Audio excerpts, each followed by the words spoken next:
year, and then I'm going to use 1 week after. Good evening. Good night, ladies. You have a good one. Good evening. It's May 6th. It's 7 o'clock p.m. I'm going to call the meeting of the Board of Selectmen to order. All members of the board are present. I'm going to call on Selectman Nordell to lead us in the Pledge of Allegiance. Guess it helps if I unmute myself first. I pledge allegiance to the flag of the United States of America and to the republic for which it stands, one nation, under God, indivisible, with liberty and justice for all. Thank you, sir. All members of the Board of Selectmen are present. We have no meeting minutes to approve this evening. We'll have a couple of batches at our next one. Now we're on to public participation. This is one of two opportunities for the public to address the board. Are there any questions or comments from the members of the public? Please identify yourself with your name and your address.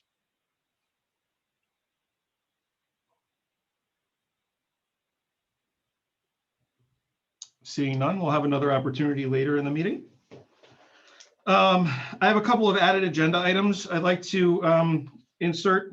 First, I'd like to add agenda item 6F, which is a proclamation that I issued today in commemoration of Public Service Recognition Week. And then the other is agenda item 9I, and I apologize for the late email, but it came in. Which is the awarding of the RFP responses for the property revaluation for the 2022 property reval. So could I have a motion to add agenda items 6F and 9I?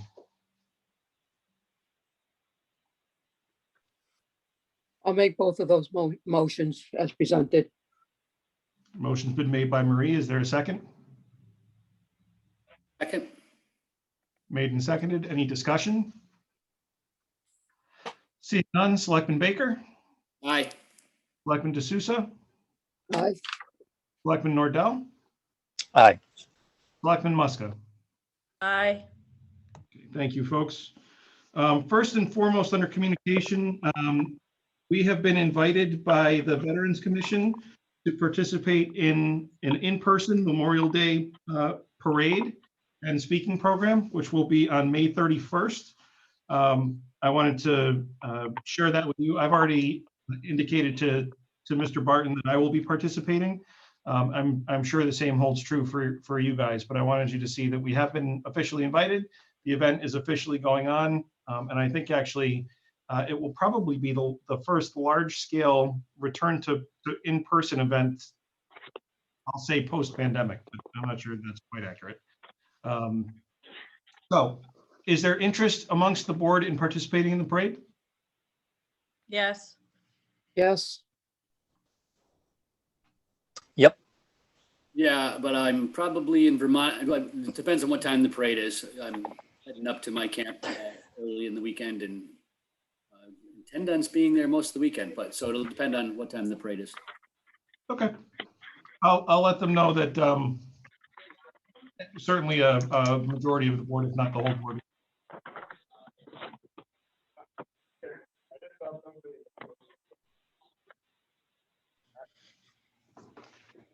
The next is an update from the tax collector on a recent tax sale that she issued.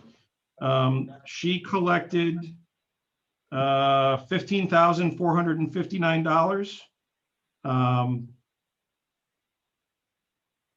and $183,000 prior to the sale. So by all accounts, that was a very successful tax sale. I'll have more on our collection status year to date in my selectmen's report in a little while. Jason, can I just ask a question on that? Sure. Well, let me read it and then tell me what I missed on it. So 23 properties were paid before going to sale. The taxes covered prior to the sale were 183,000 and other things, and taxes recovered at the sale were the 15,000, even though the bids for the 3 properties far exceeded the taxes. And then it says 71,200. That's can't be right if it far exceeded because they collected 183. No, they collected the 183 prior to the sale. At the sale, they collected 71, of which 15,000 is ours.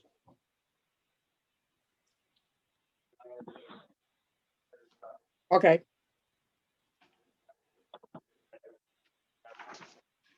Next in your packet is a proclamation commemorating National Public Works Week, which is going to be later this month, May 16th to 22nd.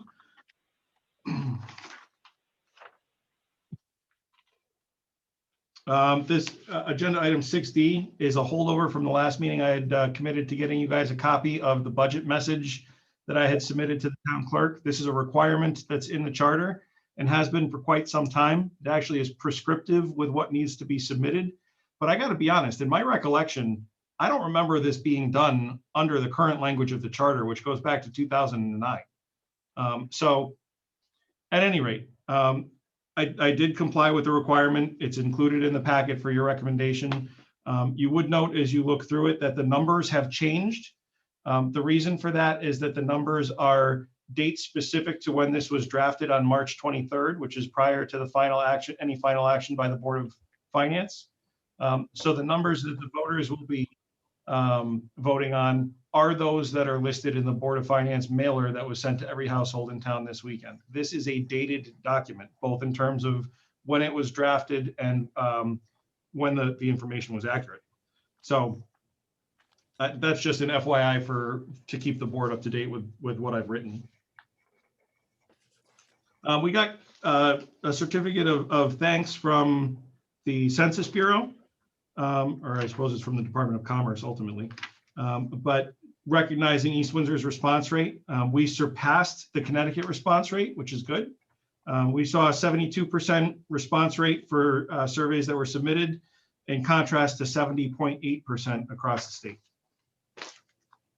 And then because it's not included in the packet, although selectmen have it, I will read this proclamation issued today in commemoration of Public Service Recognition Week. Whereas Public Service Recognition Week is celebrated the first week of May since 1985 and honor the people who serve our nation as federal, state, county, and local government employees. And whereas public servants nationwide have stepped up to serve their communities every year, giving their talents to preserve, improve, and protect their towns and cities, especially in this time of the COVID pandemic.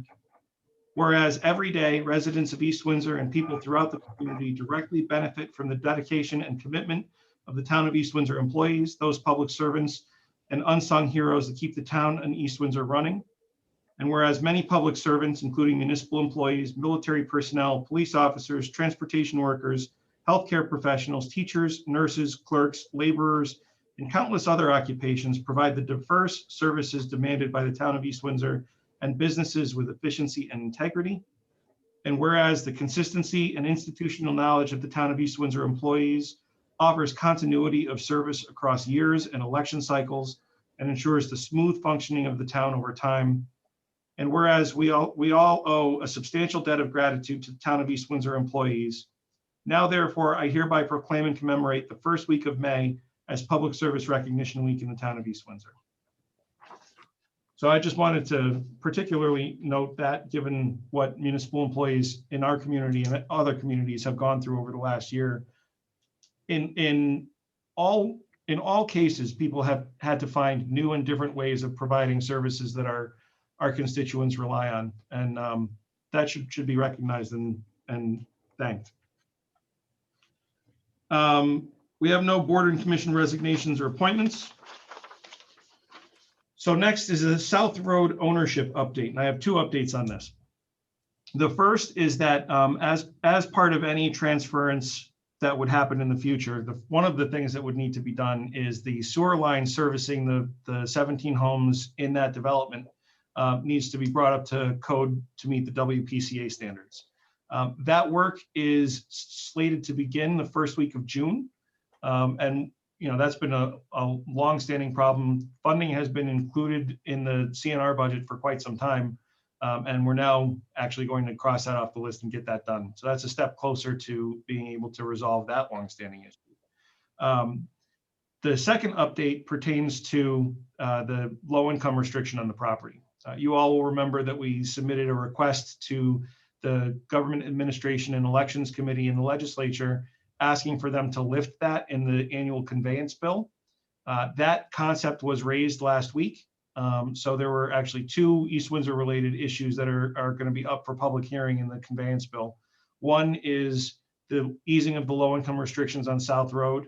And the other is transferring or conveying Solent North from the state to the town, which is really a perennial ask that, you know, the common response from DCF whenever the town puts that in, which has been each of the last 4 or 5 years, DCF has responded simply by saying, we're still using it.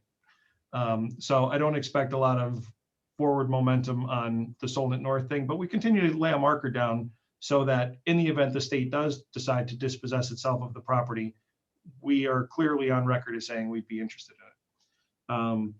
So I expect over the next 4 weeks or so, the legislature will hold a public hearing, vote on a conveyance bill out of committee, and then refer it to the General Assembly for its consideration. And that's the bill that we need to watch in terms of lifting that low income restriction.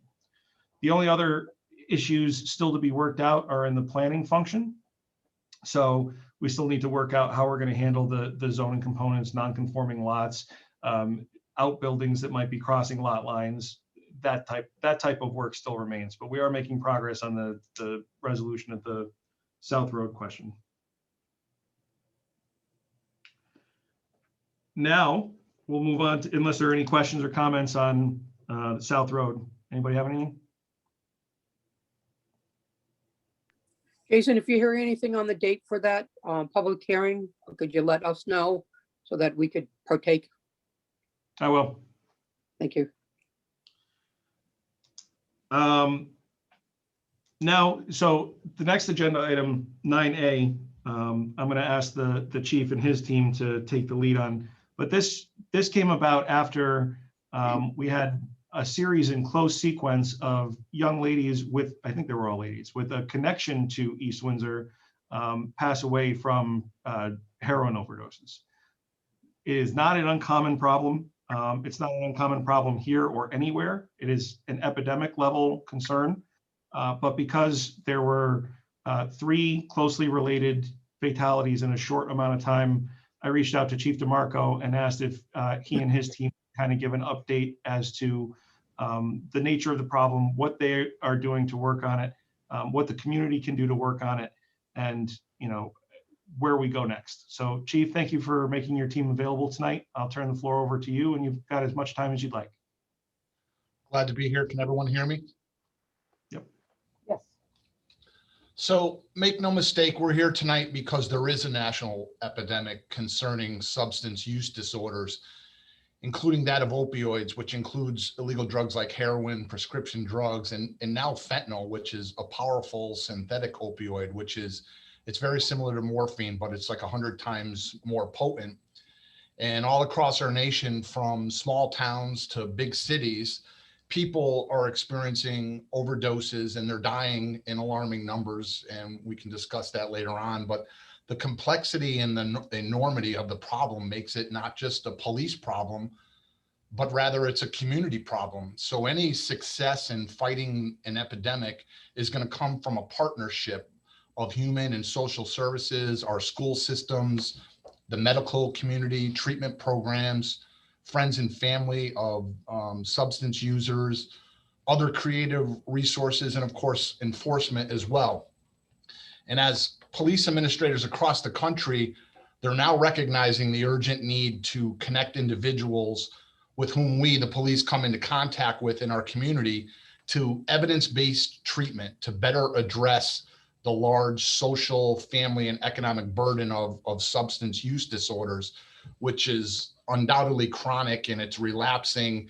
It's a condition that's not very easy to go away. So here in East Windsor, we recognized that years ago, and we've met before you as a department and representing our police commission as well. We can assure you that we're a community caretaking agency. We understand our place in the overall process, the process that provides assistance to people who need help.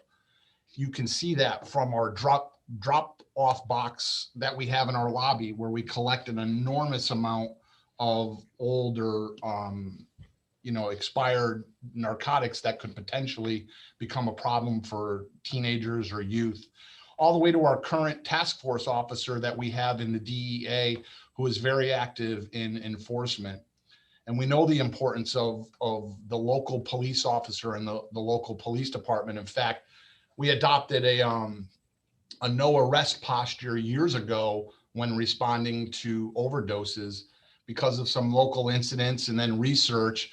It indicated that individuals feared the police or involvement of the police in prosecution for drug charges, so they were less likely to call 911 in the event of an overdose. Now we don't respond to make arrests, we respond to make save lives. I mean, we've been successful, however, in prosecuting drug dealers who were responsible for the death of a substance user. In fact, since 2019, you should know that nearly 50 times East Windsor police officers have used or deployed Narcan to save lives. So as the gatekeepers of the criminal justice system in East Windsor, our sworn police personnel play a vital role, and we know that. We prevent and intervene in the cycle of offending and advancement through the criminal justice system. And our officers actually frequently encounter substance using individuals and their families and the trauma that happens from incidents. Very often, they have repeat contacts with the individuals, and we're in a unique place to respond to this growing epidemic, particularly, heroin and opioid use. And that's through a program that we've designed that's going to be state of the art. We're calling it our mental health team. It's a dynamic program. It's not just the result of police reform, but 4 years ago, we started to have an officer interested in being a social worker, and in our desire to serve our residents with drug and mental health issues, we've designed this program. It's an innovative program. It's going to allow our East Windsor police officers and our mental health team members to work in conjunction with our state licensed social worker / police officer, other part-time clinicians, youth engagement personnel, team provider or treatment providers, and medical experts, town and school partners, to actively implement the program that will help us divert individuals with substance use disorders. And what do I mean by divert? We want to divert them away from arrest, criminal arrest, or charges, and get them directly towards treatment and other resources. That's the design of the program. Our mental health team or trained police officers would be able to respond to critical incidents or unfolding events. The team will actively and quickly follow up with substance users. So when you hear these events, like First Selectman was just talking about, they did not live in East Windsor, but they did have a connection.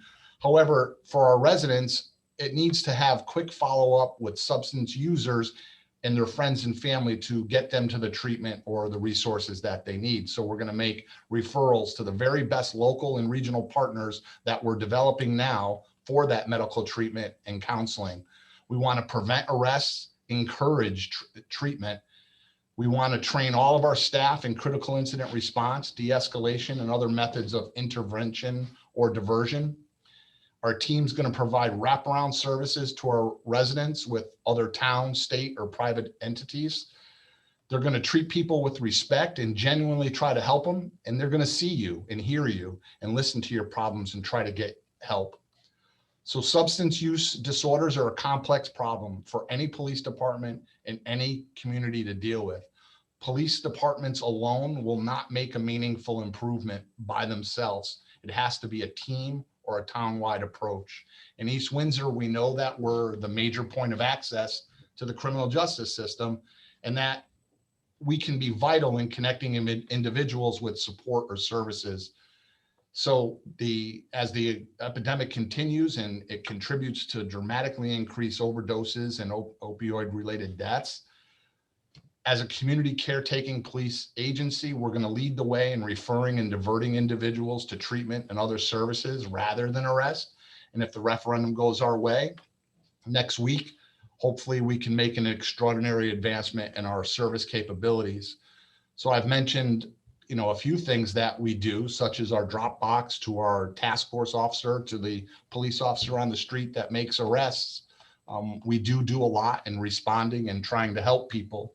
So with all that said, I've brought with me today Deputy Chief Roger Hart and Lieutenant Matt Carl. You've all been introduced to them. If there's anybody online with us tonight that don't know them, they are the leaders of this agency that lead from the front.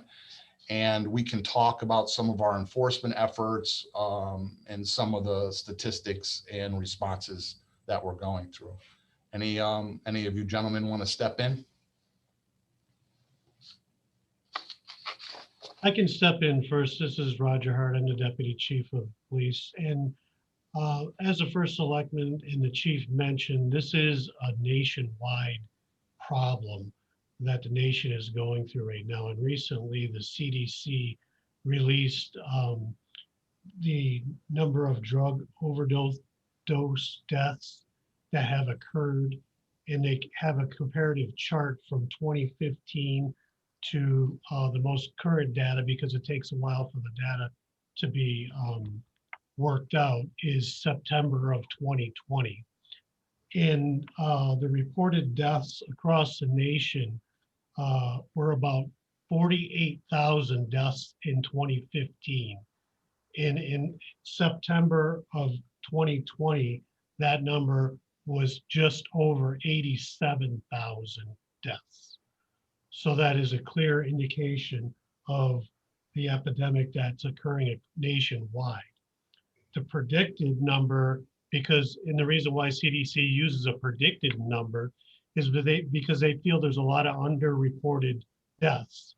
Families will sweep it under the rug, clean up things, friends will clean up things and make it look like a natural occurrence. And it sometimes slips past law enforcement, and funeral homes come in and remove the deceased, and it's never truly reported as an overdose death. CDC predicts 48,345 in 2015 and 90,237 deaths in 2020. So again, that's almost 3,000 more deaths that they predicted have occurred than actually were reported in the 2020 year. So let's take a look at Connecticut. How does Connecticut fit into that puzzle? Well, in 2015, Connecticut had 631 deaths related to overdose deaths. And in 2020, the number is over twice that, 1,291 deaths in 2020. So we are just as much a part of this issue as any state in the union. New England and on both coasts, in fact, seem to be a little bit higher than Middle America, although there is spots in Middle America where there are spikes. As a chief mentioned, and again, you know, people that know me kind of know me as a numbers guy, and that's kind of how I see things. So that's what I'm trying to help, you know, point this out as a major epidemic. But the question is, what are we doing? As the chief mentioned, we're trying to save lives. And for many years ago, we decided that we are not going to prosecute when we're there and we can use Narcan and we can save people. We're not going to make an arrest if there's residue or paraphernalia. And following our lead, the state has changed the laws to protect people who are opioid dependent.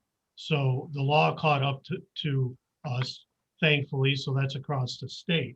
But our Narcan uses across the town since 2019 were 78 uses, and that's including FD, emergency services, and the police department.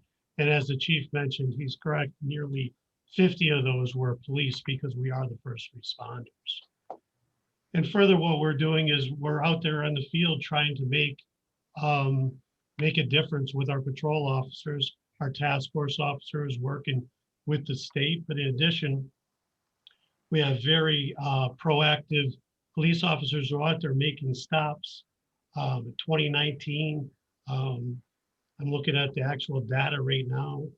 We made 29 drug arrests And in that year, going back, we had 19 Narcan uses. Some of the questions we may be asking ourselves is why the spike in deaths recently? Studies have kind of showed that during COVID, there was actually, just like anything, a shortage of toilet paper, also a shortage of drugs, unfortunately. And people weren't moving drugs around quite as much as they were in the previous years. And we found that they were cutting the drugs with more of the fentanyl. Excuse me for a second. The fentanyl, because it's a cheaper version of heroin.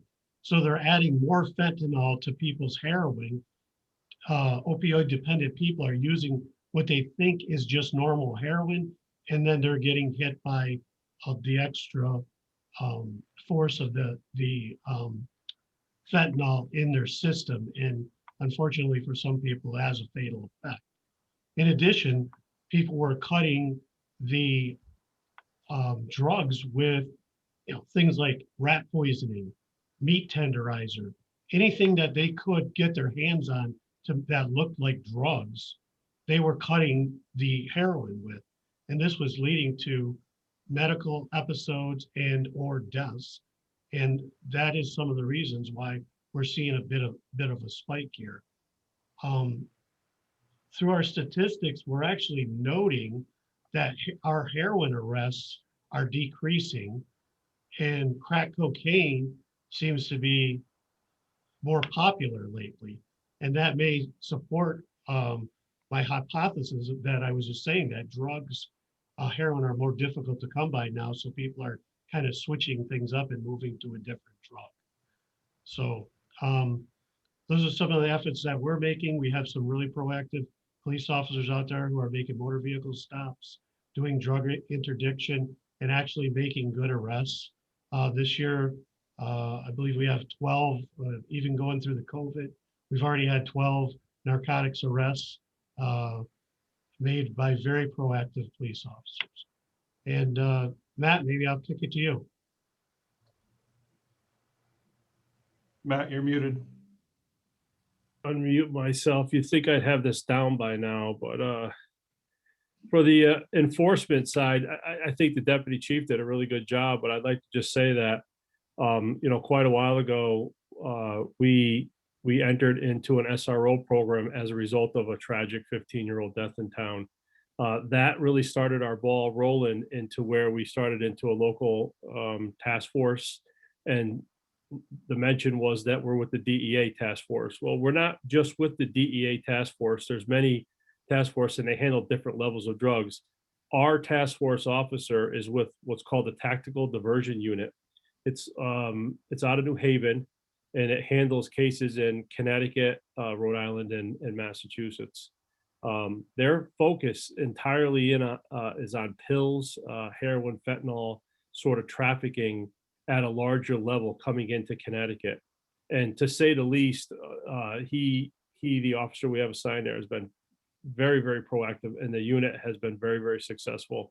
They seize well over $1 million worth of assets and even more drugs a year historically. So he's been doing fantastic. And we're coming up on about a year in that program. I think he started June of last year, if my memory serves me right. The deputy chief also alluded to some of the enforcement that our officers are making. And so, yes, we have this policy that we're not showing up at a scene of somebody overdosing, and we do want people to call when they're in trouble for an overdose, but that doesn't give everybody a buy. So you'll see, if you could see our data, or share it with you, which I don't have the ability to do right now, I will tell you that There you go. the bulk is the bulk of our motor vehicle, or bulk of our arrests are motor vehicle stops, and it's the traffickers at a lower level. So not the users. We're here with our mental health team to help the people that may have an addiction or opioid dependency, and certainly those family members around them, but we're not here to help the traffickers at all. So most of those drugs come in on motor vehicles. Most of our arrests are because of motor vehicle stops. So if you're trafficking, bringing the drugs into our community, you're not getting a buy at all. And, the courts have softened their stance on a few things. What used to be felonies are now misdemeanors. What used to be misdemeanors are tickets, stuff like that. But not so much with causing death or trafficking the narcotics. And I keep it short unless anybody has any actual questions. But I just wanted to just stress that not everybody gets a buy. If you bring drugs into East Windsor, we're gonna try to find you, target you, and you will get arrested.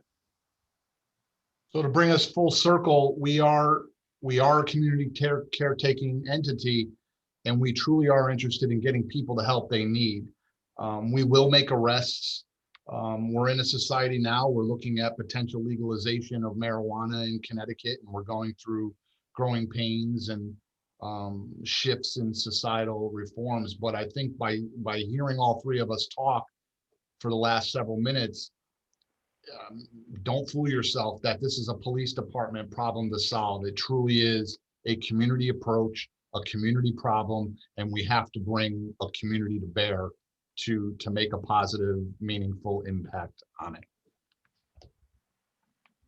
So I would do you one further, Chief, and think that it's a much broader problem than just a community or our community problem to solve. But I have to give you a lot of credit to you and your team for taking that proactive approach around that mental health team, which I think is a huge arrow in the quiver for East Windsor doing what we can to be a part of that solution. And I think we all need to recognize that even if we do all that we can, we are doing all that we can, but even that, unless there is a wholesale societal change, the problem is going to be a lot bigger than us. Nonetheless, I am grateful to you guys for the work that you're doing to make sure that we're being, again, proactive in trying to address that stuff. Thank you for your leadership on that. I appreciate that. Again, the mental health team is cutting edge, and as Matt alluded to, even on the enforcement side, the amount of assets and resources that we have from our tactical officer. I mean, if we have a situation in town, we're bringing a whole host of assets to town to address that issue just by our marriage in that program. So we're trying to hit it from all angles as best as we can as a local police department. Any members of the board have any questions or comments? Sarah. Selectman Muska, thank you very much for your presentation, and thank you as always for all that you do for our community. And I am very much in support of your mental health team, and I'm hoping that the taxpayers will be on Tuesday as well, because I think that it can really do wonders for our community. But my question is in regards to legalization of marijuana, as the chief mentioned. Do you foresee that from a public safety standpoint and adding to the problem, or what effects do you think that could have on our community? I know I am not in favor of legalization of marijuana. I know that it can be considered a gateway drug into other things from experience that I've had with people that I know, but just wanted to hear your input on that aspect. Thanks. That's actually a very good question, and you'll hear three responses from the command staff here that is very broad ranging. I'm a kid that grew up being told that marijuana is evil and it's a drug, and through all the training in school and everything else, and it's a gateway, and so I'm conflicted. I mean, I'm a chief of police who has to uphold the law of the citizens and the legislature of Connecticut, and I'm going to do that. So is it going to bring issues? Yeah. I mean, we currently don't have a way to test accurately enough for, let's say, drug driving for marijuana. There could be an increase. There could be issues with our children, and our SRO and drug task force officer might have to work harder. So there are a lot of issues. I, as a chief, I'm very conflicted with it. I'd rather it not be legalized, obviously, and if it does, we'll do everything we can to handle it. Marie. Yeah, just a quick question, Chief. What are the availability currently for beds for those that are seeking help with drug addiction? There used to be stats put out there on a regular basis, but I haven't seen anything guys hang out? You're cutting out a little bit. I think it was the amount of beds. I'll be honest, I don't have that number in front of me. We do have access to some of those numbers. I don't know where we are, whether COVID has affected that at all. I really don't have an answer for you right now. Or do you have anything, Raj? No, I don't, but I do know COVID has seriously affected a lot of the treatments. People are having a lot more difficult time getting into treatment because of COVID. Because in the beginning of 2020, everything was locked down. So getting into a program was virtually impossible. I think we've made a lot of progress in the recent months. Everybody has in dealing with COVID. So presumably there still are, there are still video treatments, just as we're doing our meetings here. People have access to that. And slowly the beds are opening up. But unfortunately, in Connecticut, there just aren't a lot of beds available for this. Because that seems to be part of the problem through the rumor mill, that there's no place to go for the help you need. So I just thought I'd throw. Absolutely. Yeah, and I mean, look at us on the meeting in Zoom, and we're doing the best we can with it. Yeah. But it's difficult, and I don't know how you get substantive counseling for substance use issues through Zoom. I know Right. there's intensive outpatient and things that might do as well as a residential program, but I don't know but we are seeing some relief from COVID. So hopefully with continued vaccination, we'll be getting there sooner rather than later. And not to be redundant, guys are doing an excellent job for the community. So thank you. Thank you. Marie, could I just add to your question there a little bit? Yep. I think one of the pieces we're trying to plug in is that mental health team, and the officer that we have selected might know more information. I know she'll know more information about that because she'll be plugged in. And so Okay. for the domestic violence side, we have a domestic violence liaison officer here that works with our domestic violence, educates us on domestic violence, and we work with our partnerships with our safe homes. We also subscribe to what's called a LAP program, lethal assessment program, that our officers have to fill out paperwork when they go to domestics. So we're plugged into the domestic side of things. We can get people safe plans, we can get people shelters and stuff like that. And I think this mental health team is going to fill that void on the side you're talking about, because, obviously it's Tamara. Tamara's going to come with a lot of knowledge and start to get those inroads into those facilities and those locations where we might be able to get somebody into that help, or certainly be able to facilitate the information quicker. And that's the missing piece that I think we're trying to plug here. Well, let's hopefully on the 11th, that'll get passed so we can do that. So just on the one of the strengths that I see around this mental health team component and the response to issues in the community, like addiction and drug use, if we're able to implement this, there will be a lot of cross-departmental support, integrating the police department, social services, the school district, others. That makes us all stronger. It makes us all more able to respond in a meaningful way. Listening to our conversation, I'm sure, is Community Services Director Melissa Maltesi, who shared with me the link that I put in the chat box, which is ctaddictionservices.com, which answers a number of those questions that Marie had.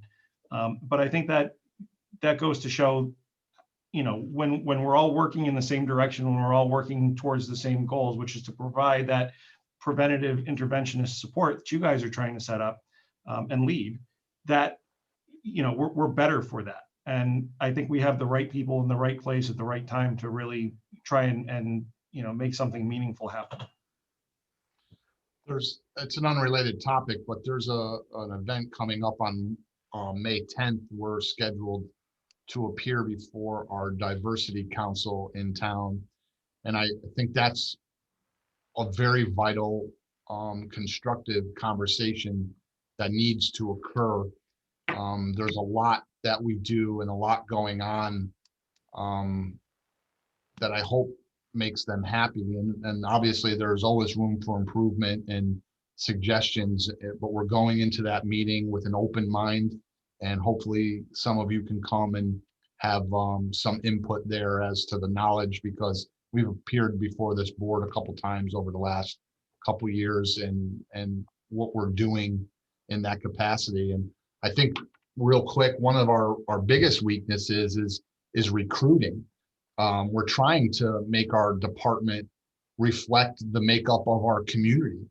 And there's a perception that we're not diverse, and we are diverse in a way. We have a very strong female contingent. I mean, 20% of our police department are active sworn female police officers that hold positions of rank now and special assignments.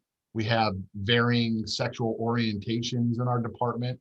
50% of our dispatch unit are women, one of which is a Black female. So we're doing everything we can, but we're very short on our recruiting efforts. We have a city or a town next to us. They're offering $10,000 sign-on bonuses. They have a recruiting budget. They're doing radio ads and media packages. And I mean, we're in a fight for candidates in law enforcement, and it's a fight. And we got one arm tied behind our back. So I hope some of you can come on the 10th. Thank you, Chief. Any That's other still- questions? Marie? The 10th is still a Zoom meeting, correct? It's a Zoom meeting, but it's early. It's at 6 p.m. Okay.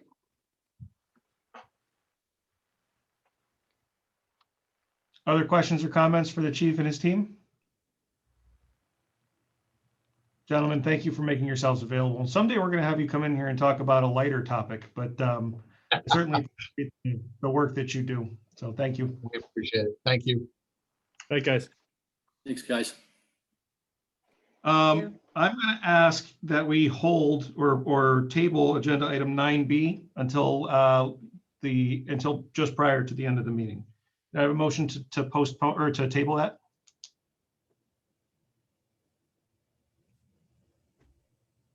Make a motion to table the item under new business 9B till later on in the meeting. Is there a second? Second. Made and seconded. Any discussion? Seeing none. Selectman Baker. Selectman Baker votes yes. Selectman D'Souza. Yes. Selectman Nordell. Aye. Selectman Musto. Aye. Okay. We'll next take up agenda item 9C, which is a discussion of the town's American Rescue Plan grant program. I can't remember if you guys have met George yet or not. I know I've been on a couple of Zooms with him. George Krivda is the respondent that was awarded the RFQ respondent that was awarded the role. He comes to us with a plethora of state service, working in the legislative and executive branches of government, and most recently running a 3-state agency through USDA in the Trump administration. So George, why don't you tell us where you see things and what we do next? Well, thank you very much.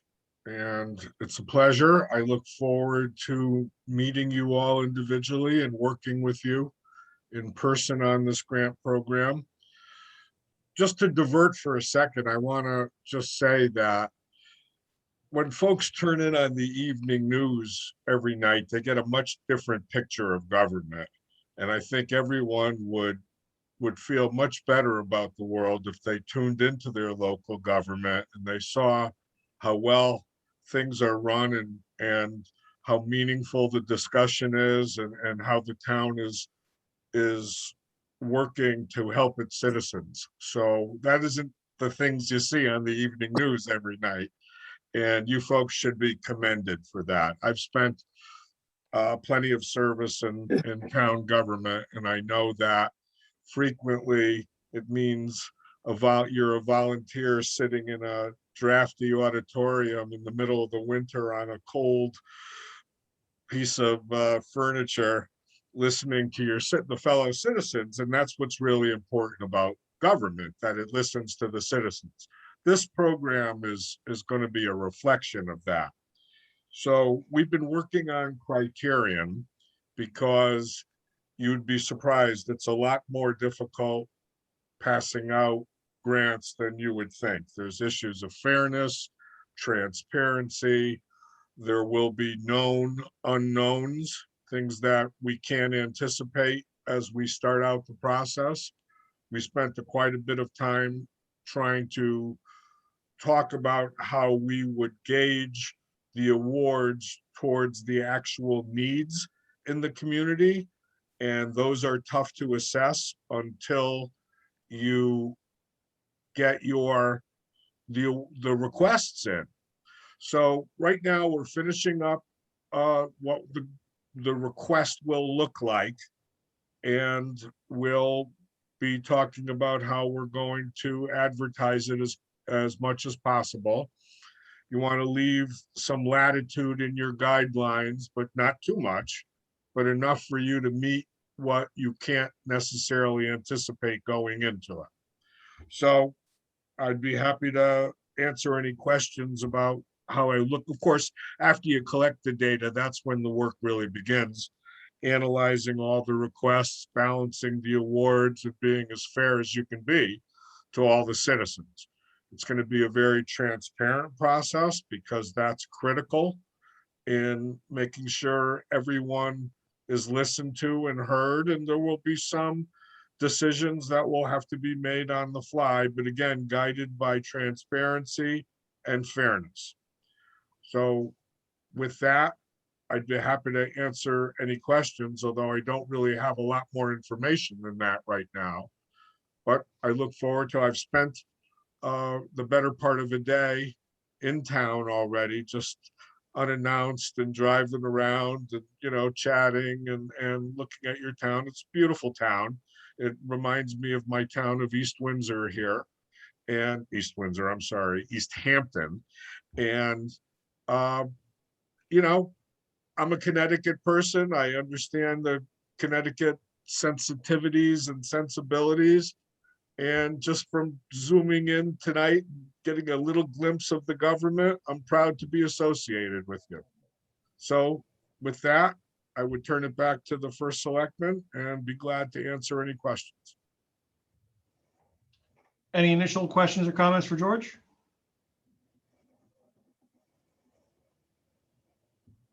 Alan? George, I know it's a welcome, first of all. Thank you. I'm excited to get this going, as I'm sure you are. And I know it's early and you don't really have a complete handle. We don't have really even a date when the money is going to become available. But I'm curious if you generally could give us an idea of when do you think we get to the point of taking applications and start decisioning some of that? Like, what's just a general timeline? And I know there's a lot of unknowns at this point. I would hope to have this, and again, please don't hold me to it because there are again, known unknowns that may come our way, but I would hope that this application would be available within a couple of weeks. And then I think we need to talk about what's an appropriate time frame to leave it open for. And that depends on how well advertising goes. But I'd look forward to beginning the process as soon as possible. I mean, folks are hurting, and this isn't any scientific analysis. This is just watching our fellow citizens everywhere. You see signs of it on the edges, folks hurting. The government shut down people's businesses. That's an incredible thing. And now I think the government has a responsibility to get a helping hand, to get people readjusted and situated. And folks need to, some people have been very good at figuring out on the fly how to handle this. Other folks had no choices. They were shut down and families didn't get everything they need during this period of time. And it's incumbent upon us to get money in the hands of folks that need it as soon as possible and help businesses reorient themselves to an emerging economy that's going to look different than the one they left. That's my overall view on it. So I'm going to be working very hard to do quick turnaround. I'm not looking at this as a part-time thing, when I get around to it. I want to move this along As soon as we have data, we'll begin the process of analyzing it and make decisions as soon as possible. And then, you know, I've worked for the federal government, so the question about when the funds will be available, I'm not going to take any position on that. But as soon as they are available and in the town's hands, I want a place for that money to go. That's my view anyway. Perfect, thanks. That's actually, it adds some clarity to it. So George has already met with key staff in town to talk about some of those known unknowns that we need to clarify as part of the project. Last week, we had I think it was a nearly 2-hour Zoom meeting with the assessor, the finance director, the tax collector, Len Norton, Clark Chapin, Ruth Calabrese, myself, to talk about, you know, some of those open-ended questions that we need to get an answer to. You know, are we doing this in you know, one lump sum or 2 lump sums over time? Are we doing this in, you know, what does the definition of small business mean? What does the definition of nonprofit mean? Because there are distinctions in there that we need to figure out. So George's, and those are just a couple of examples off the top of my head, but George has already started trying to figure out some more refined parameters with which we can work within. With, I think, an appropriate goal that we want to be flexible here too. We don't want to be so prescriptive that we disqualify more people than we're qualifying. The goal is to have an impact for the positive and not enmesh ourselves in red tape. So George, is that a fair summation? Yes, and I would also add that I didn't mean to neglect speaking of the role of nonprofits in the fabric of the town as well. So not just businesses, but those folks that deliver those important services. And it ties back into what the chief was talking about. I spent a lot of time traveling around Connecticut, Rhode Island, and Massachusetts for USDA, alerting people to the dangers of opioid misuse. And it tends to occur more in rural towns because people in rural areas do more physical labor, get injured, seek prescriptions, and then find themselves trapped. A community approach like you're talking about is a critical way of handling these problems, but there very well may be a number of nonprofits who didn't meet fundraising goals, who weren't able to operate in assisting in this very area you're talking about. Those folks need to get their house back up in order. They need to support the police and the mental health facilitators and all of those folks in helping people get situated. So that's a critical public health need that we're hoping to address with this, among others. One of the, I will tell you right now, this will be an education. You will get a firsthand view of what this pandemic has meant to the people of your town, to the institutions in your town that serve and help the public, to the businesses that provide the taxes that underpin everything, the homeowners. And what, you know, in general, there's been a slowing of the economy. People have had to make decisions about whether they'll be able to take the family on vacation this year or whether that money better be held on to because who knows what's coming next. There's a great deal of unease. And this program, I think, will go a long way to help the town itself, but the psyche of the town to recognize that their local government cares about them. And that provides something that you can't measure in money to a community in a town. It's how they respond to difficulties and trauma and how they respond to their neighbors' plights. It's about community. And I didn't mean to get into a speech here, but I'm excited about this because I think it's a real opportunity for government to be meaningful in the citizens' lives, not an abstract concept that you learn about in school and civics class. That was probably more than what you were looking for. No, it was great. It was, it's good to hear where you're coming from, and you brought up some things that I hadn't really thought of when we were all discussing it prior. So I really look forward to seeing how this all unfolds. Any other questions or comments for George?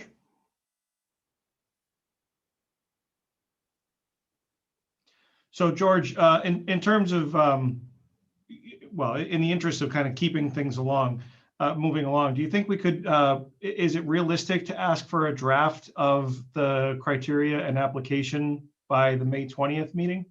Or is that too soon? It's 2 weeks from.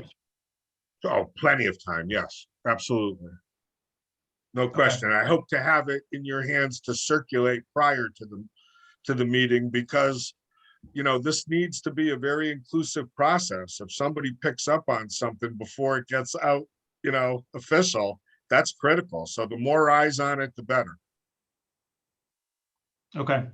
So we've got we'll have that on the agenda for the 20th. George, I'm sure you and I can touch base ahead of time on that, but if we could get whatever you want us to look at by COB on that Monday, I can make sure that it's included in the selectmen's packet, and we'll have a working meeting of sorts. So that would 17th. be May 17th. Certainly.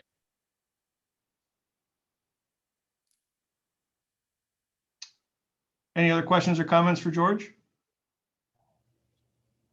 George, thanks for taking the time to join us. I share your enthusiasm and think this is going to be a meaningful project. Glad to have you Well, on board. I look forward to it. Thank you all, and thanks for what you do. Nice meeting you. Okay. So next item is kind of a twofer, and you'll understand why it's two items instead of one if you actually read the specifics of the tentative agreement on the pension plan between the East Windsor Police Union and the town. In bullet point number 2, it talks about the appendices being agreed to in a separate tentative agreement. So that's why it's agenda item D and E and not simply agenda D. So these have both been approved by the police union. I will tell you that we started working on these before I was married, and my second child is due next month. So this has been a long time coming. I'm very glad to see some positive resolution to these things. And that delay really shouldn't be in any way attributed to the police union. The town was taking its time prior to this board being set. So this is a good thing that we can resolve and get off our plates. I'll do just a quick summation of what the changes are, and then we can talk about any of the questions and comments you have. Most of them are status quo. If you're looking at agenda item 9D in 1A, this language is a change, and it allows officers to contribute into their 457 plans up to the cap allowable by the IRS. That's basically allowing them to save more of their own money for their own retirement. 1B is status quo, 1C is status quo, 1D represents that the plan participants will be increasing their own contribution by 0.5%.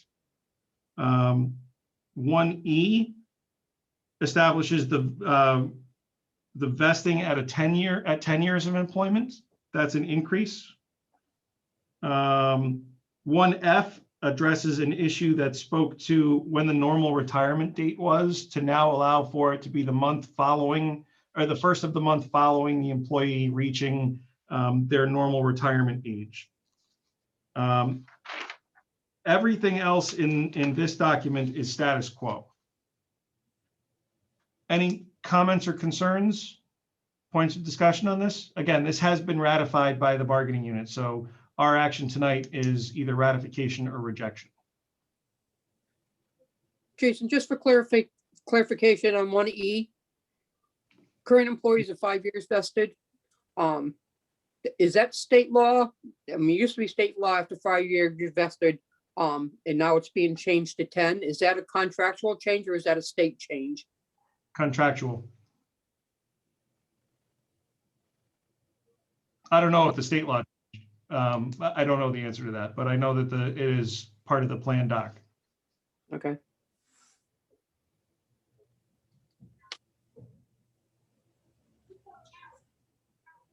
Other comments? If not, I would ask for a motion to ratify the tentative agreement between the town of East Windsor and AFSCME Council 4 Local 3583. Selectman Muska will move to ratify the tentative agreement with the town of East Windsor and AFSCME Council for Local 3583. Is there a second? Made and seconded. Any further discussion? Seeing none, Selectman Baker, Aye. Selectman Nordell, Aye. Selectman Muska, Aye. Selectman D'Souza. Aye. Okay, I will sign that and execute, or I'll have Josh sign and execute that. The next is an adoption of the appendices that are affected or that have been negotiated for changes. They have two appendices. Appendix B1 affects those employees who are under just a straight DB plan. Appendix B2 affects those employees who are under a hybrid plan. So we can walk through and I can share with you what those changes are. Again, most of this is status quo, but those changes that I identified in 9D are reflected in each of Appendix B1 and B2. So those are the changes essentially. On Appendix B1, item number 1, the participant's contribution is increased to 7.5%. The normal retirement date is changed to reflect the first of the month following them reaching normal retirement age. B is status quo, C is status quo, D is status quo. Number 3 is status quo in its entirety. Number 4 references the vesting change. Number 5 is status quo, number 6 is status quo, and number 7 is the duration of the agreement. Those are the changes in Appendix B1. In Appendix B2, same changes hold. In number 1, the employee contribution was increased by 0.5%. The normal retirement date was corrected. The B, C, D are all status quo. All of status A, all of item 3 is status quo. And then 4 vesting represents that vesting change. So those are the changes. Any questions or comments on those? Then same motion would be in order which is to approve appendices B1 and B2 between the town and the police bargaining unit, police union. Make a motion to approve Appendix B1 and B2 between the town and the East Windsor Police Department. Is there a second? Selectman Muska will second. Made and seconded. Any discussion? I just want to, again, thank them for their help in getting this off all of our plates. I know that this allows people to get back to the business of public service instead of having to worry about, the other stuff that just takes time and stress away. So thank you to the police union for their help in resolving that. Selectman Baker. Aye. Selectman Nordell. Aye. Selectman Muska. Aye. Selectman D'Souza. Aye. Okay. 9F is a discussion of a memorandum of understanding between the town and the United Public Service Employees Union regarding the assessor's aide position. So here is the circumstance we've encountered with that. As you all know, Carrie Lynn Lewis left town employment in October, I think. And oh, hi Helen, how are you? Good. So Carrie Lynn left town service. In the background. Oh, there you go. Carrie Lynn left town service, and since she's left, we have not been able to successfully recruit a candidate who's qualified for her position. We had one that we thought would have worked, and we were trying to work around some compensation issues with the union, particularly concerning the 10% reduction in salary, and didn't get a lot of help. So the new plan is, rather than fill an assistant assessor position, we would, and the other issue is there's more than 20 current recruitments for these positions or like positions currently posted. The opportunities are everywhere and the candidates are very limited, particularly those candidates that meet the qualifications that we want. So what we're going to try and do with the acquiescence of the board is underfill that assistant assessor position as an assessor's aide, hoping that we'll be able to get a more expansive applicant pool that way. Helen has many years of experience training people into those next positions up, including into assessor positions. So the thought is we would underfill the assistant assessor position as an assessor's aide, and hope Helen can either train that person up, or once there's a retirement in that department, which we expect to be within the next 2 years, then we would try again to refill that position at that higher level. That's the approach that we're thinking about. So in order to do that, Helen and I have had conversations with the union representation to allow that to happen. And that's where this language identified in number 3 in the MOU comes from. So what are your thoughts?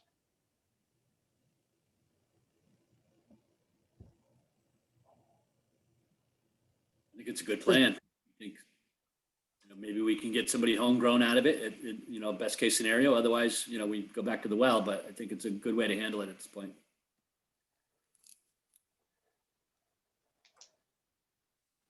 Other comments? Jason, is the issue with the job description the way it's written, or is just the salary Applicant pool. applicable? Okay. We are in competition with like everywhere else. And there's just a ton of openings for this type of position right now. So we're just not getting what we can, we're not really getting what we need. Okay. Helen, is that fair? Oh, definitely. Yes, it's a limited pool. Not everyone, not anyone grows up thinking they're going to be an assessor when they grow up. Most people don't even know what we do.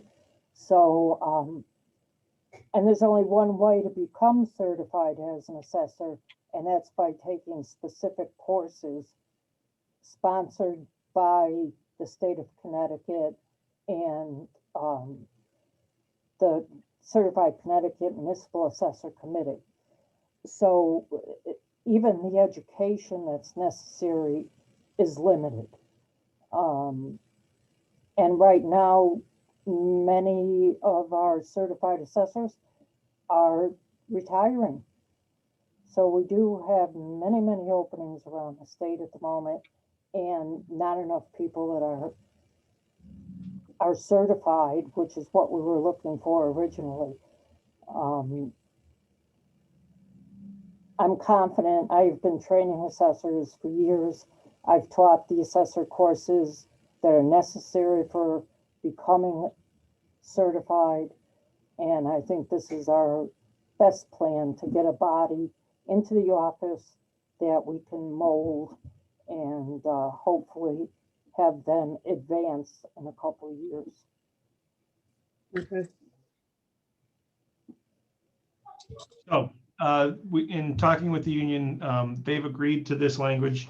Before I can sign it, I need the board to authorize my signature because it is a contract. So I would, if there's no other questions or comments, I'd ask for a motion to authorize the first selectman to sign the memorandum of understanding between the town and UPSU pertaining to the assessor's aid. I'll make the motion to allow First Selectman Jason Bowser to enter into a contract agreement, member of understanding between the town of East Windsor and the United Public Services Unit 424, Unit 91, regarding the promotion of the assessor aide to assessor assistant. Second. Second, any comments? Charlie, did you have a comment or were you just getting ready for the vote? Getting ready. Selectman Baker, Aye. Selectman Nordell, Aye. Selectman Muska, Aye. and Selectman D'Souza. Aye. Thank you, folks. I appreciate it, and I know Helen appreciates it. She's coming into Oh, her yeah. busy. So, our next item is discussion of an open space ordinance, and I would ask future former employee Clark Chapin if he would walk us through this. For those of you who don't know, Clark was confirmed by the House of Representatives today. So he starts his brand new job as one of the state auditors of public accounts tomorrow. We are very sad to see him go, but very excited for him and the opportunity that it presents. But because Clark is a consummate professional and a gentleman, he has offered to help kind of close out some of the projects that he was working on, including this. So I'm going to ask Clark to kind of give an overview of the ordinance, the process to get here, and take any questions from the board. Thank you very much, Jason. I'm sure all of you have heard of Public Act 490, which was passed in 1963 and allows assessments based on use rather than fair market value. It was done in an effort to protect farmland primarily. And under that act, farmland and forest land owners have a right to qualify for this use value assessment with penalties if you sell the property or change the use within 10 years, you pay a penalty back for being taxed at a more favorable rate in the prior years. The third piece of that, beyond the farmland and forest land that a lot of people really don't know a lot about, is the open space component. That is not something that's a matter of right. It requires the municipality to pass an ordinance to allow for that taxation based on that use. When I started with the town of East Windsor, it quickly came to my attention that this was something that the Conservation Commission was very interested in and had been working over a number of years actually to bring it to a point of presenting it to you. So I looked at what other towns were doing. It became clear that Ellington had a pretty decent ordinance. This one looks remarkably like Ellington's, with a couple of, Reason for that. and yeah, I should also point out, Helen had had quite a bit of input over the last few months prior to my arrival with the Conservation Commission on raising some good points that should have been included and were ultimately. So if you notice in Roman numeral 3 under qualification criteria, it's limited to those properties with open space in the R1, R2, R3, the residential zones, as well as the agricultural zones, A1 and A2. Ellington limits theirs similarly.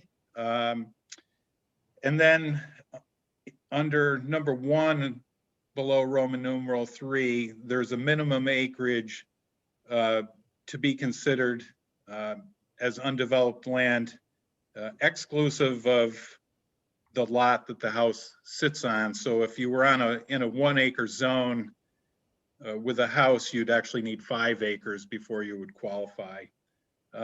In this particular case, that the 4 acre minimum deviates a little from Ellington. Ellington uses a 5 acre minimum. After drafting this and sharing it with the Conservation Commission, they questioned whether or not limiting it to just residential and agricultural zones was the right way to go, and they expressed a desire to open it up to that excess open space acreage regardless of the zone, so throughout town. And so I redrafted it, and then I was asked to take it to the Planning and Zoning Commission for their review and input, which I did. They actually liked the restricting it to not all lands, restricting it to the residential and agricultural lands or zones. They also, some members questioned whether or not 4 acres was too low of an acreage to include. In your packet, there's an analysis of what other towns do, what criteria they have. There are, I would say, more than a handful that exceed 4 acres, Ellington being one of them. So I did go back to the Conservation Commission and shared the Planning and Zoning Commission's input. They agreed to walk it back to only make it applicable in the residential and agricultural zones. However, they still felt that a minimum of 4 acres was the right amount. So they asked that it be moved forward with that.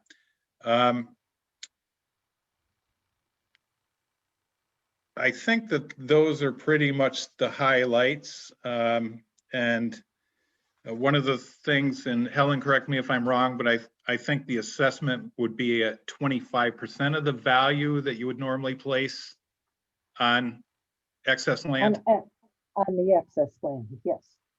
Yeah. So that would be the benefit. That would be the benefit derived by the applicant. There's only a certain time, 30 days plus or minus the grand list day of October 1st, that applicants can apply. And, you know, as I said, the forest and farmland is well used, well known, been around for over 50 years and almost 60 years, and it's done, I think, what it was intended to do. And the Conservation Commission felt that this would just be an additional tool to help keep people out of those positions where they may be forced to make a decision to sell their property because of how it's being taxed. And Clark, if I'm not mistaken, they also included open space as indicated on a subdivision map as being qualified. I believe that's correct. I know I recommended it, and I'm pretty sure I saw it was in there unless it got lost. But it also gives me consistency as the assessor for valuing that part of any subdivision. So that all open space, whether it's in a subdivision or applied for because it's over the 4 acres, we now have a consistency in how it'll be valued. And to answer Helen's question, also under number 1, under Roman numeral 3, it does say, and may include any undeveloped land indicated as open space on an approved subdivision map. So how does that affect our current fee in lieu of for a subdivision? You know, so they're paying, you know, a fee in lieu of whatever. And so does this conflict with that, or give us, you know, take money from us for our open space fund, or how does that work? No, I think it kind of works in tandem. The developer has that option of either providing the open space or paying a fee in lieu of. So if they're paying the fee in lieu of, it's less likely that there would be any open space that would qualify under most subdivisions. Yeah, and so it would be unlikely, but potential, you know, so you think about the development, the 15 lots that is going on the corner of Depot and East. There's I think there's 4 acres or more in the back of that that's not developable anyway. And we would take, I think we took a fee on that. And if they decided to keep that as open space in that subdivision, who would actually pay that 25%? I'm not that familiar with the subdivision regulations, only because we really didn't have any applications while I was employed in East Windsor. But it was my understanding when the town accepts that land, it's supposed to be turned over either to the town or a land trust or some sort of an organization to hold. So it's not to the benefit of the developer if that land were to be considered in excess of 4 acres and taxed more favorably. Okay, yep.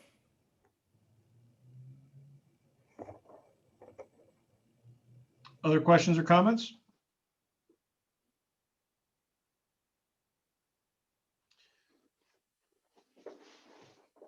Just do it. This is great. I'm so happy that you finished this up for us, Clark. I think it's a great job you did getting this all over the finish line. I know it kind of languished for a while, and it's really great to see this in this condition that it is before you go. And I want to thank you for the time that you spent with us, and good luck. Thank you very much. It was too short. I admit, I wish I had an opportunity to stay longer, but this was just one of those things that came along unexpectedly that Jason has agreed with me. I couldn't really afford to pass up. No, I can't even imagine why you would. So. I can list an awful lot of good reasons about the town of East Windsor that makes me have some regret in this decision. Well, Clark, at the risk of everybody getting all mushy here, I will say that your tenure here may not have been that long, but your impact has been felt by a lot of people. And so I hope that as you go forward into the next exciting chapter, you'll think back on us from time to time and know that you made a contribution here. I hope you meant it was a positive impact. Oh, yes, of course.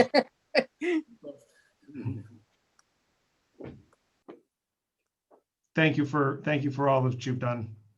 You're welcome. Thank you for giving me that opportunity. It's been my pleasure. So recognizing that Clark has put a lot of good work into this and that we want to get that across the finish line, I'm going to refer this to Pullman, and once they bless it for legal sufficiency, we will have it back on an agenda and submit it to a town meeting.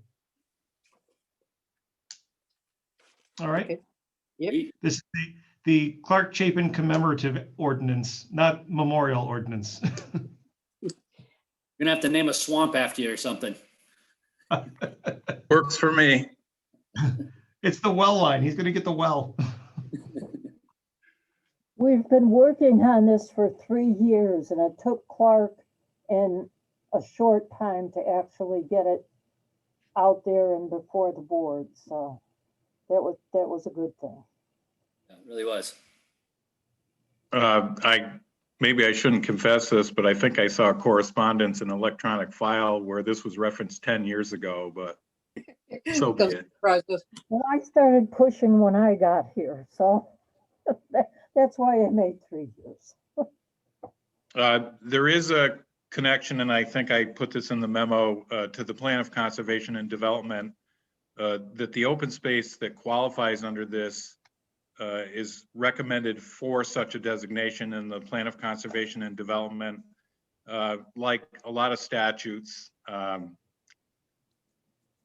that's subject to interpretation, and I've asked Jason to ask Pullman and Conley to take a look at the POCD as well to see whether they feel that the POCD adequately designates those areas that they'd like to see preserved. I see no reason why the ordinance couldn't occur before if they do need to tweak the POCD. There's nothing that requires them to wait for that 10-year review time to make changes to the POCD. So if the town attorney comes back and says, well, you should tighten up the POCD, I'm sure somebody will pick up the ball and take that to planning and zoning.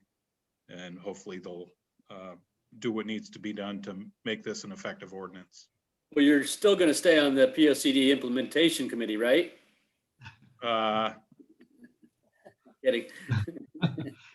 Clark has agreed to help us steer the ship towards sustainable CT approval, which is that's a big lift in and of itself. So thank you for your commitment on that.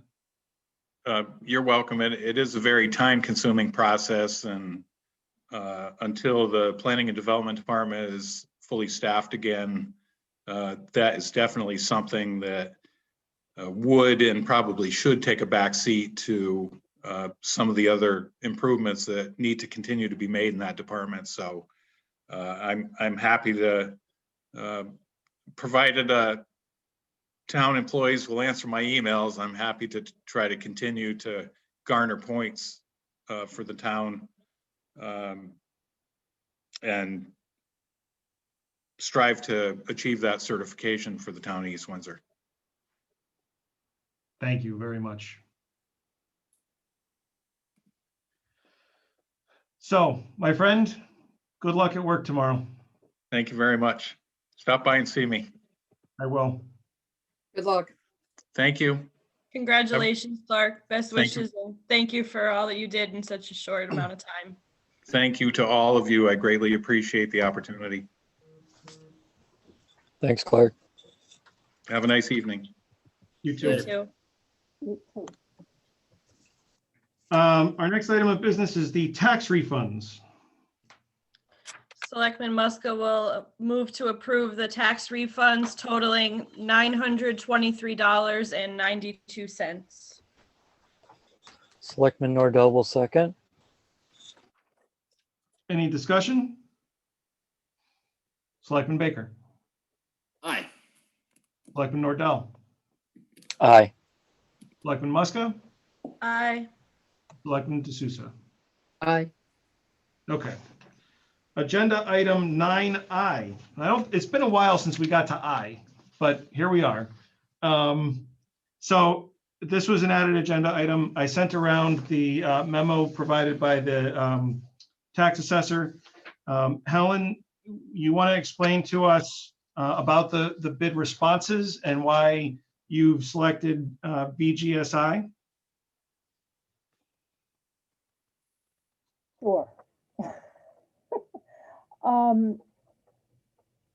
2022 is our target date for the next revaluation. It's a statistical revaluation, which means we will not be knocking on doors, sending out data mailers. We will only be analyzing the market and using what we find to determine updated values. We went out with a request for proposals detailing the what needed to be done. We opened our proposals on May 5th, and the three that we had,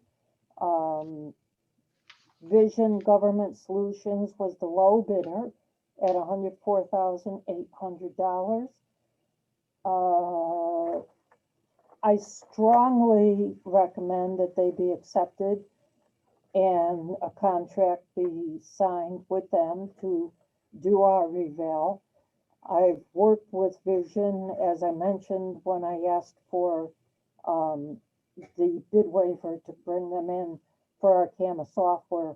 I've worked with them for many years. They're well known within the state. They have a lot of experience with revaluations in the state of Connecticut.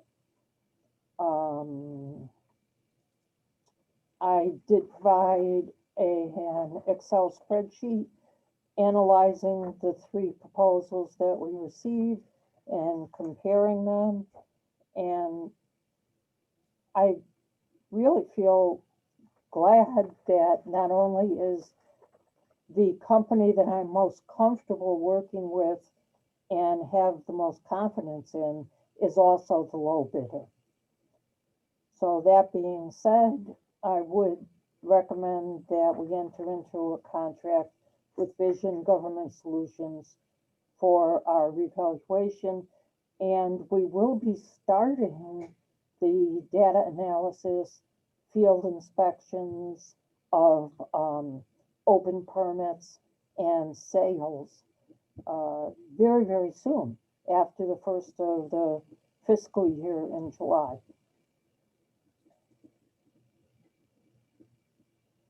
Any questions or comments from Helen? The low bidder is also her preferred bidder. Town's bid policy says that bids need to be ultimately approved by the Board of Selectmen. So we can approve or reject at the recommendation of the department head. So Helen has recommended that we accept the low bid and that we get them to work. Would anybody like to make a motion? I'll make a motion, then I have a question. I'll make a motion to accept the bid from, hang on, Vision, Vision Government Services, Inc. Vision, yeah, that's it. Hang on, my computer's slow here, hold on.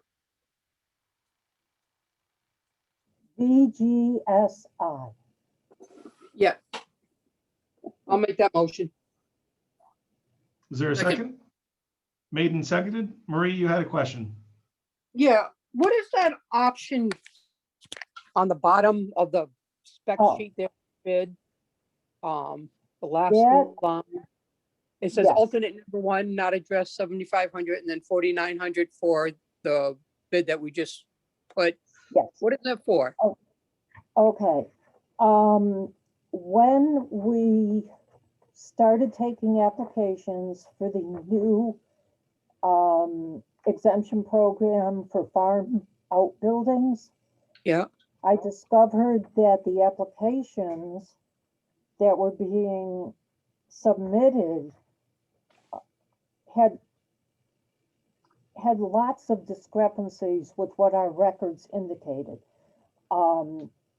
Barns that we had listed as a certain size, the applicants for the exemption listed different sizes. And this was consistent on almost every application. So I asked for an additional bid to have these farm outbuildings remeasured and listed so that they would be accurate and consistent. It doesn't have to be done because the buildings are ultimately exempt from taxation. But on the other hand, because the records seem to be so inaccurate, I asked them to give us an estimate of how much it would cost to do separate measuring of those 900 plus outbuildings. okay. Thank you. Other questions or comments? Motion has been made and seconded. Selectman Baker, Aye. Selectman Nordell, Aye. Selectman Muska, Aye. Selectman D'Souza. Aye. Thank you very much. Helen, can you get me whatever paperwork I need to sign so we can execute that tomorrow? Sure. Yep. Thanks very much. Thanks for sticking around and joining us. Yep. Thank you. And I bid everyone a good night. You Me too. too. Okay, Selectmen's reports. Mine is approaching 1,300 words, so I'm going to skip some sections. Jason. Jason. Public participation, right. No, you might want to take up item 9B first that we took out of order. I do not. I want to do Oh. that after executive session. Oh, okay. Thanks for staying on top of that, but we want to talk about that in e-session first. Okay, so I get off of page 3 here. I start off by giving an overview of the 3 questions that are going to be on the ballot in most parts of town on Tuesday. So because you guys are well familiar with that, I'll skip that. The tax collectors reported the town is at a collection rate for the year of 99.82%, and the Warehouse Point Fire District is at a rate of 99.76%. This surpasses the target collection rate of 98.5% that's included in the annual budget, which means that we've already made budget for the year with 2 months still to go. Notably, Super Walmart is still delinquent in their taxes, and that would bring in an additional 280,000 or so. In early June, the town will begin repair work on the sewer line at South and Phelps Road. Once completed, the line will be brought sufficiently up to code to be turned over to the WPCA. You may have seen recent press articles noting that the EPA has removed the Broadbrook Mill from the national priorities list. This is very good news. It means that the remedial oversight being administered by the Connecticut Department of Energy and Environmental Protection has been sufficient as mediation discussions have advanced.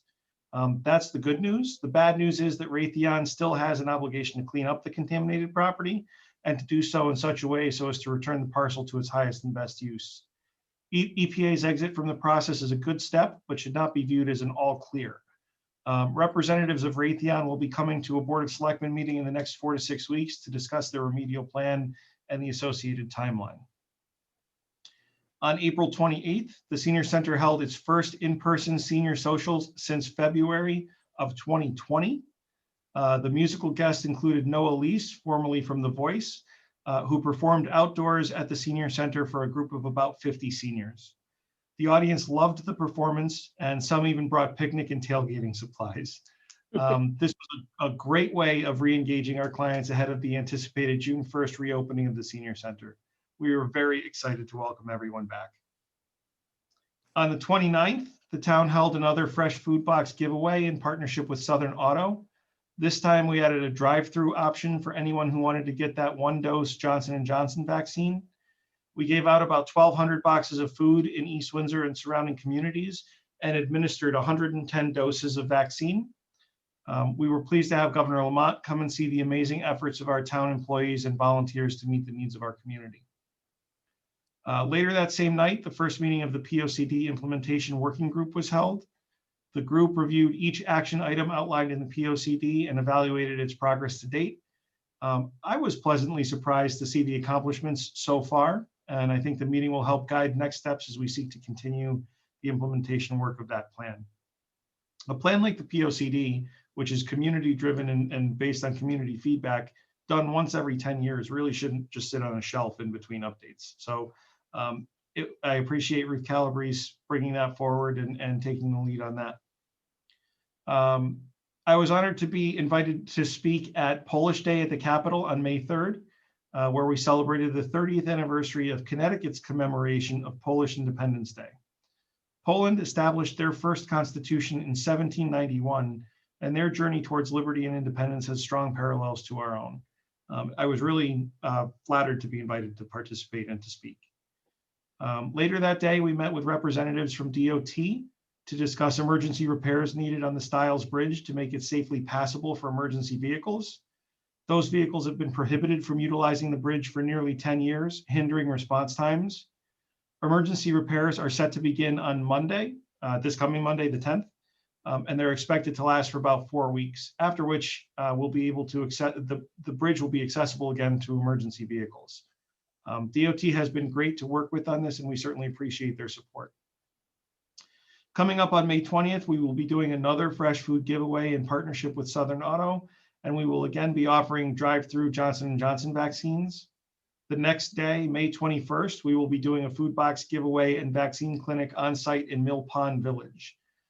Anyone interested in scheduling an appointment should call Community Services at 623-2430. Over the last few weeks, I've resumed my practice of in-person business visits to showcase new and existing businesses in our community. The goal is to build stronger ties with our business community, and we want them to know that we want them to know that we want to be partners to them in their success, and we're seeking their input as to how best to do that. We also want to highlight them on the town website and through social media. Over the last few weeks, I've visited Fusick Motors, Mark's Tavern, Funky Finds, which is a new business that just had their ribbon cutting this past Saturday. Please join me in thanking them for what they do for our community and welcoming them to town. I'm excited to share that the town has established a summer concert series to be held at East Windsor Park. Concerts will be from 6:30 to 8 p.m. 2 Thursdays per month. from June through August. Bands include Steel and Easy, which is our leadoff band, Big Deal Rock, Leaf Jumpers, Jukebox 45, Just Genie, and Shaded Soul. Bring the family, a picnic, and enjoy. And last but certainly not least, I again want to recognize and thank Clark Chapin, whose last day with the town of East Windsor is today. Clark has been our town planner since the beginning of the year and is leaving because he was chosen by his former peers to serve as one of Connecticut's 2 state auditors. This is a prestigious appointment that affirms the high respect in which Clark is held throughout the state. I will miss him tremendously, and I wish my friend the very best of luck in his new endeavor. Thank you, Clark, and I submit that respectfully. Maureen. Good evening, East Windsor. Hope everyone is enjoying this nice weather today. Just a reminder that the Park and Recreation Department has posted the May activities calendars online at eastwindsor-connecticut.gov. I would encourage everyone to take a look at that, along with the senior center activities that are taking place.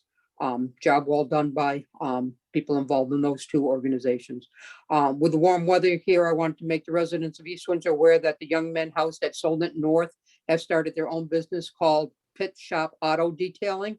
If interested in having your vehicle shine, contact Mark Pescucio at 860-292-8361 for an appointment. April 21st, 2021, I attended the East Windsor Housing Authority meeting. The topics discussed were the installation of solar panels on the community room roof, the zoning application for the footings necessary for the gazebos to be installed, and the repair of the sewer lines between units 23 and 24.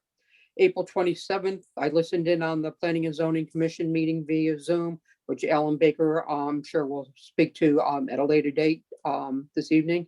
On May 4th, 2021, the Economic Development Committee met briefly via Zoom, general discussion on the American Rescue Plan, the Planners Conservation and Development Information Working Group. June 1st, 2021, Economic Development Workshop was discussed, economic development budget and the promotion for local businesses Eat Out East Windsor 2, which is going to start May 15th to June 30th and is similar to the one that they had last year. You save your receipts from any local restaurants in town and submit them to a location to be determined. And then they'll have a drawing at the end for a 57-inch TV. On May 6th, I attended a meeting with the individuals involved regarding the May 11, 2021 referendum. Pertinent information was shared among all those involved, and I would encourage everyone to come out and vote on the referendum on May 11th. And that's all I have. Sarah. The Warehouse Point Fire District held the vote on their fiscal year 2021-2022 budget on April 19th. With a vote of 18-3, their budget was adopted at a mill rate of 1.9. The Board of Education canceled their regular meeting on April 24th due to having no pressing business for the agenda. I attended the Warehouse Point Fire Commissioners meeting this past Monday, May 3rd. The addition to Station 1 is moving right along according to schedule. The siding and roofing should be finished by the end of this week, and they are proceeding with the interior and floor as planned. There were 80 calls, with 28 of them being medical and 7 fire inspections conducted in the month of April. The fire marshal's office has new software, so a lot of time is being spent on data entry, converting over to the new system.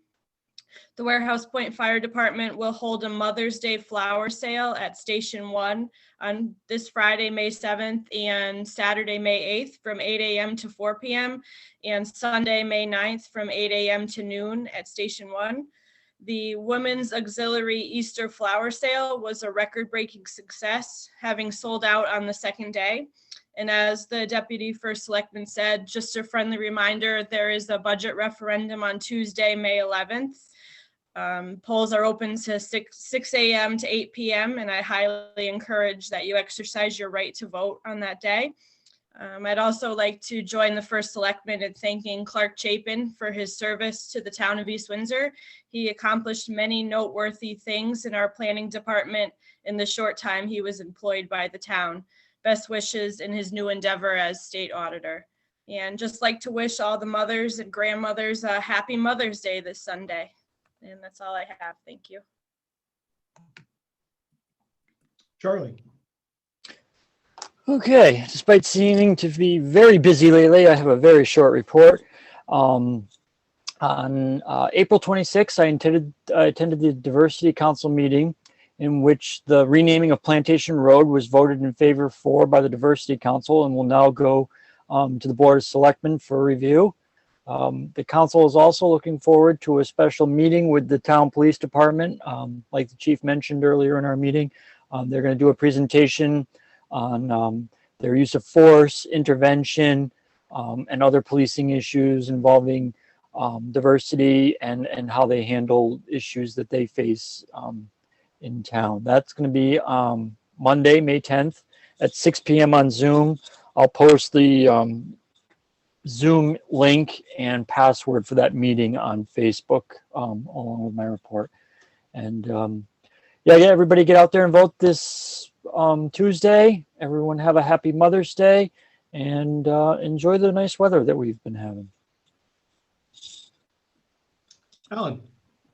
Thank you. Start off with the land use boards. Planning and zoning is had a trend of being very busy, and they been both pretty much every meeting starting new public hearings for special use permits or wrapping up permits for small business. So there's been a trend of them approving, one or two small businesses almost every meeting, or at least starting them and finishing the next meeting, and that just continues. Probably the most notable of what they did on the last meeting was the text amendment request by SJK was denied by the board.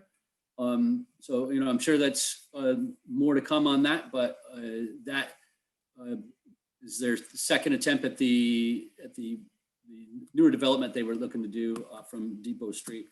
Wetlands is picked up a bit. The Wetlands Commission voted to approve the wetlands permit for the addition of a car wash at the Noble Gas station on 140. Also approved a small 4 house subdivision on Wells Road, which was an interesting application. I chaired the pension commission this quarter in the absence of the normal chair. We typically, we actually approved the agreements we approved tonight for the police pension stuff, and also received our quarterly report on the pension health and where all the investments were. And I'll just say they're doing very well. With the stock market doing what it's doing recently, we're not missing the boat in our management, and it's really showing in the balances. We also got our first kind of initial report that the pension commission is instituted a fiduciary position. So that is basically a person that will make sure that the investments that the employees have are good investments. And if they're starting to turn not so good, they will kind of grade them and present them to the pension board for action. So it's somebody to keep an eye out on things and make sure that the beneficiaries of the pension and the 401k are getting the best service that they can get. So I think that's a good service to bring into them. What else I got? Oh, I did also participate in the supervisors off the record negotiations. It was a little bit shortened because the governor came to the town, but we are still working on that, and we expect we'll do some more in the near future. And then I participated as well. As you know, I am on the POCD implementation committee, so I was there. It's a great dialogue on, like Jason said, more's been done than we kind of thought was done. There are some things though that definitely need a little push to get over the line. So I look forward to helping out with that over the next couple of years. And that'll be ongoing. That's all I have for you tonight. All right. Alan, thanks again for pinch hitting as pension board chair with very little notice. You did a great job. Thanks. And it literally was, he logged into the meeting and we said, so Alan, you're the ranking member, so you gotta run this. Okay, are there any public participation? Any participation from members of the public?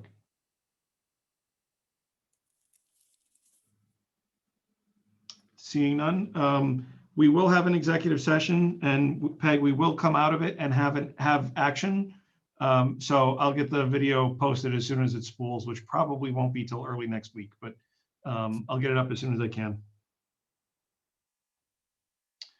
So with that, I'd ask for a motion to go into executive session. Make a motion, we go into executive session. Second.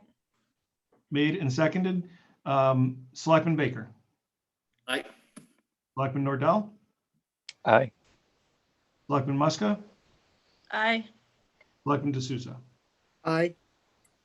We are in executive session at 8:51. It's 9:34. We're out of executive session. I now ask for a motion to take up agenda item 9B, discussion and approval of the dispatcher's contract.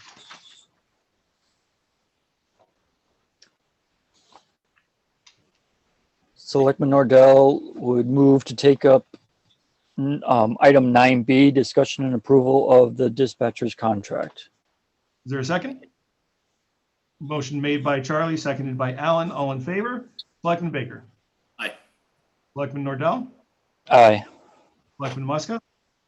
Aye. Selectman D'Souza. Aye. Okay. So we have before us a copy of the tentatively agreed upon contract between the town and the dispatchers union. It's been unanimously ratified by the union. The final action would be for a motion and approval from the Board of Selectmen, if that is your pleasure. Can I have a motion?